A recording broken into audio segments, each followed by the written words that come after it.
Supply and demand has been responsible for the most weirdest prices in history, from Pokemon cards to beanie babies. This theory has been repeatedly tested in the real world and despite some fallbacks has stood the test of time. So, in this video of 2-minute economics, we are going to look at what supply and demand is, its real life applications, and some weird case studies.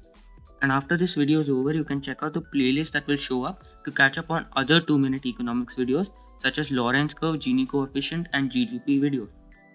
Supply and demand.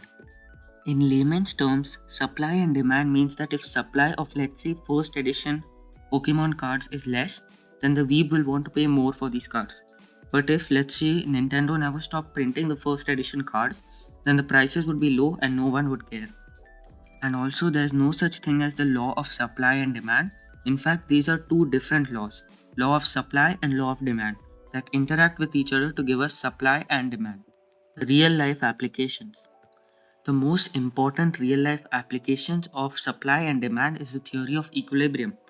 This is the point on the graph where the seller can sell all the goods he wants to sell and the buyer can buy all the goods he wants to buy. Pokemon cards explained.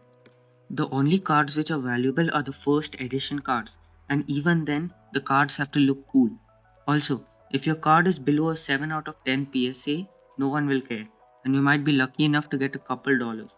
However, if it is a 9.5 out of 10 PSA or a 10, then you could get a couple grand. Now, the reason that Pokemon cards have been increasing in value is because every day the number of Pokemon cards like Charizard in pristine condition decrease. So the supply, which was already limited since production has stopped, is going down. This leads to a sense of missing out that gets stronger day by day, thus demand increases. Beanie Baby Bubble explained. On the other hand, there are the Beanie Babies. This product can be compared to the Tulip Mania in England in the 1630s, which I have a video on. These Beanie Babies were produced in mass in China and would have realistically been worth a couple dollars. However, in the 1990s, a craze started to pick up steam around the Beanie Babies. There was a collective understanding that these Beanie Babies would go up in value, and some lunatics even considered this a long-term investment.